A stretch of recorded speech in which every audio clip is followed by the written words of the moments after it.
I was searching for a place to have my exhibition. I needed an old church, something with atmosphere. And Dayton Wood very kindly advised me that maybe St. Michael's and All Angels, which was down on Victoria Avenue, had lots of space and a very small congregation because of the COVID. And so I duly arranged and went to visit. And the shortest story is when I was there, I looked over the fence and saw this magnificent building. And I asked them to let me over there, which they did. And I stepped into the hall. It was filled with garbage. And I fell in love with it.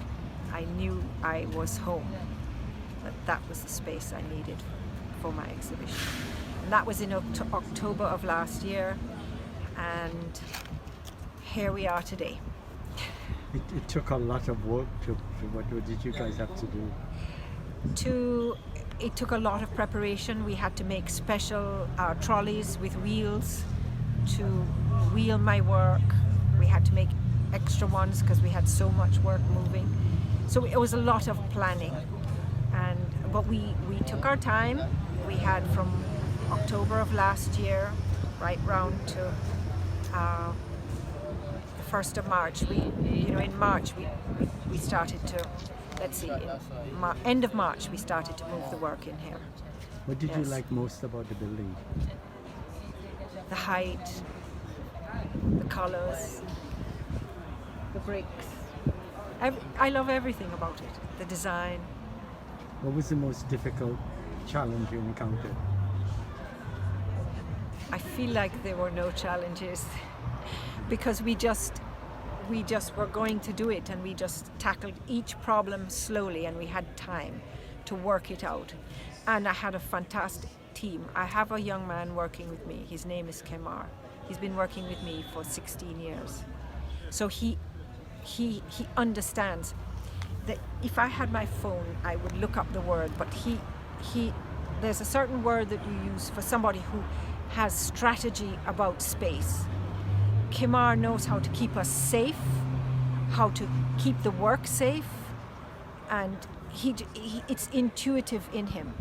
And he has developed this in the 16 years of working with me, because he's had to move a lot of big, heavy work. Because you see the sculptures, they're whittled. Before they're whittled, they're huge.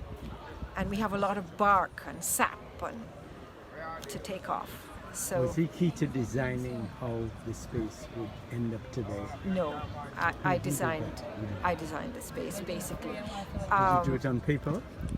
Yes, I did it on paper, and I had some help from my brother. He came and reorganized a few things. And Tamara Scott Williams has been amazing. She also has, helped me. Bye bye, ciao. Laboratory of the Hearts. Fantastic. When you're working as a team, because this is a lot of team effort. Things that I hadn't figured out. That piece doesn't look right there. And 3-footed lectern. We moved it from one end of the hall to the other. Things like that. I planned it a little differently, and new eyes are helpful in sorting out all sorts of wonderful little details. Are you happy with what happened today? I'm very happy with what happened today. I'm thrilled. And we didn't have rain, which was lovely, though rain is always a blessing. And then the whole community of Ormsby Hall, Mr. Roach, he is the caretaker, the man who brought me to the building in the first place. He has been impeccable. He has guided me who to ask for help. He has invited young men to come and work with us, because we had a team of young men. As you can see, some of them are right there beside us. And they help to make the yard beautiful, and lots of things. Help to carry in the sculpture, because we would wheel it into a point, but then they had to lift, and there must have been 20 or more people at one point to get that fella onto the stage. Hilangully Rido, to get it up onto the stage, that was perhaps the hardest, most difficult one to move. So. And what do you expect next with the show? With the show? Well, we're going to be here for a minimum of 6 weeks, God willing. Maybe longer. I'd like to be still open when the Biennale happens, as long as I can sustain it and people are interested. We are going to have, on Wednesday we have an art class. On Thursday we have 9 night singers, Melda Dowling and the St. Anne's senior citizens, coming to sing at 12 o'clock. And then we have Andrea Dempster-Chung giving a chat about downtown, and you know, of course, she leads the whole Kingston Creative Charge. So she will be here. So anyone is welcome to come on Thursday at midday for that. On Friday at about 11:30 we have Karen Carter and her group of about 20 to 25 people, and they're going to have a talk here. Now exactly how it all works I'm not sure, but What's your favorite piece in the show? my favorite piece, I don't know.